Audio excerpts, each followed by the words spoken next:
Hello and welcome to the Lions Lowdown. Today I'm here with men's and women's head cross country coach Laurel Fisher and men's and women's head coach Keith Hinnant. Guys, thank you for sitting down with me. Thank you. Yeah, thanks for having us. So Laurel, this season was your second year as head coach of the women's cross country team, but your first year as head coach for the men's cross country team. What was it like to be the head of all of cross country for Malloy? It was a huge honor to be the head of both programs this year. I loved working with the women last year, and I feel like I had a lot of success with the program. This year I knew was going to be a bit interesting managing both teams. It's just a little bit more time consuming. And also the men had such a great coach last year, so I knew one of the challenges was just getting them to believe in me and my training and the program that I had already had a lot of success with for the women. So it was a challenge, but I loved every minute of it, and by the end of the season, me and the men had developed a great relationship, and we had a really successful season with both teams. So throughout the course of the year, a lot of the biggest goal is the ECC meet at the end of the year. What do you look for throughout the course of the year to know that you're prepared for the ECCs come the end of the season? With cross country, sometimes it's hard to know where you're at compared to other teams, especially the teams in our conference. The big teams in our conference are located upstate New York, so we don't get to compete against them at all during the regular season. So the best way to really see how we stack up is to compete against teams that are similar to like a Damon and a Roberts, but teams that are more local. So we'll go to big meets like Lehigh, where there's teams almost exactly like Damon and Roberts. So we see how we stack up against those teams, and then fortunately we can compete against Stack pretty often. So we do get to see how we fare against them, and then that helps me decide where we're at and then how to best move forward when we do get to the conference meet.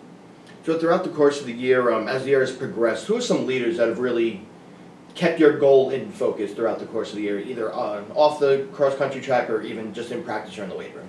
Yeah, so on the women's side, Christy Acarina has been an incredible captain for me for the past 3 years. She's someone who I can really depend on to help the women get to where they need to be, and she knows my workouts and my training like the back of her hand at this point, so she's really great at breaking down all the different components there are to training and helping the freshmen and sophomores understand those components a little bit more. Now on the men's side, it was interesting, like I said earlier, a lot of this season was getting them to trust me and learn about my training program. And actually an interesting leader emerged. So Sean Watson was kind of in it from the beginning. He really trusted me from the get-go, and we developed a really great relationship. And from there on out, he really got the men to believe in the training that I put forth, and also was just a big motivator for a lot of the guys. You would get everybody to lift and get everybody to start practices on time. So it was great to kind of see him take on a new role this year, and I'm looking forward to seeing how he continues that in the track season. Now, with the leadership in mind, at the ECC, the men finished third, the women finished fourth, and you also had 5 all-conference selections on both sides combined. What went right at the ECCs, and speak a little about the all-conference honorees and what they showed you all season? Yeah, so we finished where we were ranked, which is fine. That's what we were expected to do. You always hope that everything just goes right and you pull off like not a miracle, but something better than you were projected to do. So the things that went right, I had a really good men's team going into it, probably one of the strongest that Malloy has seen in a while. And I had 7 men healthy to compete at ECCs that day, which is kind of been a challenge for our team in the past. So to get 7 healthy guys on the line was a big positive. And then 4 of my guys finished all ECC, which was great. It was a little heartbreaking because, they did the best that they could that day, and it still wasn't enough to place higher than 3rd. So that's something that we'll just have to look into for next year. But our 2 freshmen, James and Matt, ran great races. it's sometimes hard to get your freshmen to race well at a conference meet. It's just a really nerve-wracking day, and they did what they needed to do to help the team, so that was great. And then on the women's side, all of the women had a very strong race. We were lacking our top girl, Katie Moore, this year, which was a little devastating for the team score. However, individually, the rest of the girls stepped up as best they could, and they all placed better than they had the previous year. And my two freshmen, Emily and Kiana, they did exactly what they needed to do, so that was great. So overall, first season overlooking both programs, really successful year. How do you take the momentum that you've garnered through the cross-country season for your distance runners now as track season begins? So,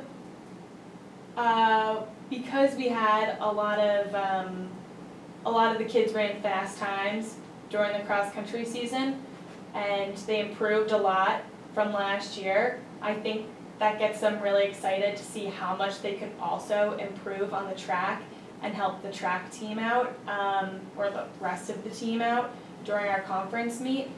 Whenever students or student athletes do well during cross country, it's a good indicator that they'll do well during the track season. So I think that, they're really excited now for some shorter races and to help the larger team. The dynamic changes now a little bit now. Keith, we've spoken about the distance runners with cross country, but now we switch over to the track season. Just a general overview of what the team is looking like and your status on them so far this season. What the team is looking like, what I can say is on the guys side, I feel like this is probably one of the strongest teams that we've had from top to bottom in a very long time. We have an abundance of short sprinters that can go from 60s all the way to 800s, where we know that they're able to produce and score based on past results. So we're looking for them to kind of continue. And I look at the program in itself on the men's side as just saying, hey, we want to continue to build from what we've been doing and continue to kind of be assertive in the sprints in our conference and kind of continue to be dominant.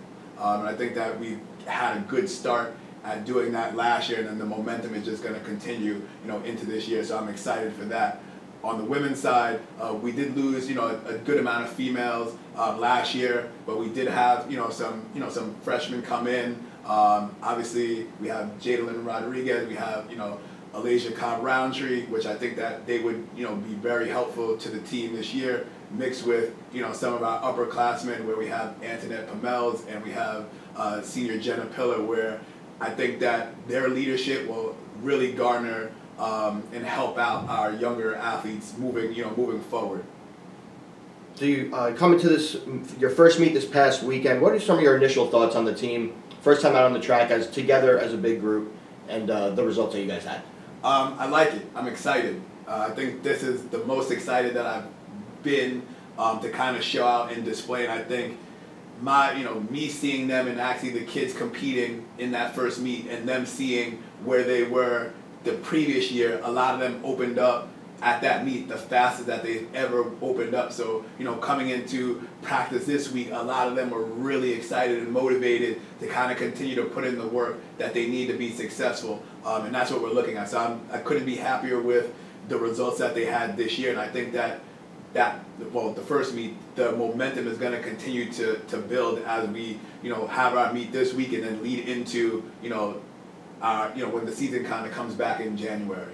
And speaking about how this season kind of takes a halt for about a little bit. You guys have your second meet this upcoming weekend, but then you don't run again until January. How do you keep the team overall prepared off the track when they're not in that consistent meet environment, when they don't have the pressure of the crowd, but then now they're just with each other off the track? So what I do is, I continuously have them, make sure that they're taking care of themselves. I think that's the number one thing. Within this month, there's so much that can go wrong, but we put the onus on them to make sure that, within this time that we've been practicing since September all the way up until now, a lot of them have done a good job of being able to create a sense of like where they're going to be at, and we don't want them to lose it. So I think a lot of them have that motivation is that, hey, I've worked hard for 3 to 4 months.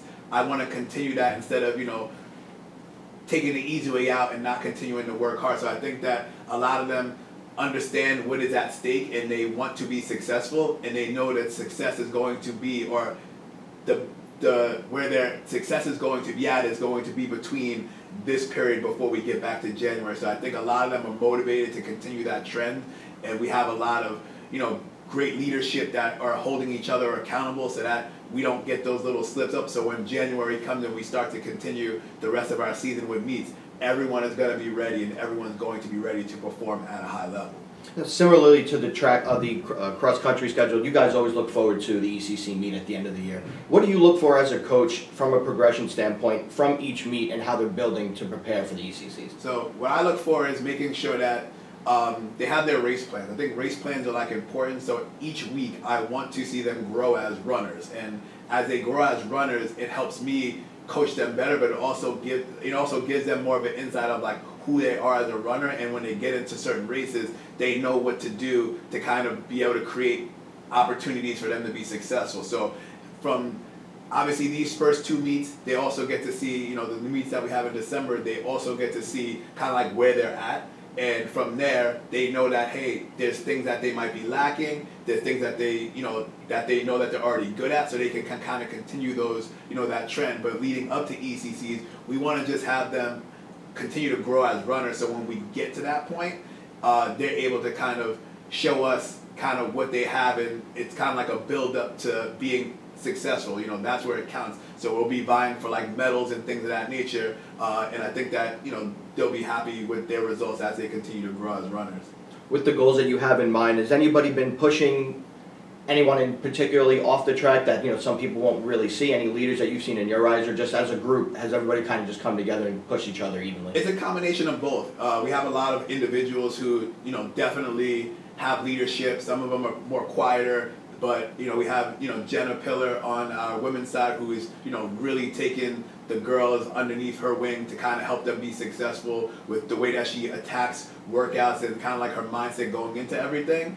And then on the guys side, we have, you know, guys like Phil Canella, we have Juan Arango, like guys like that, where they kind of come in and they immediately kind of captivate the rooms and kind of really continue to hold everyone accountable, because the guys, like I said, they know that this could be a special season for them. So they want to do kind of whatever is possible to continue to have those types of seasons. And I think that, you know, by the time ECC comes indoors and outdoors, I think that they're going to be able to show, you know, the conference that, you know, we are going to be a team that, you know, in the future that, you know, we should be looked at. All right. Thank you, Keith. Thank you, Laura, for sitting down with me. This is the Lions Lowdown, and good luck to you guys on this upcoming track season. Thank you.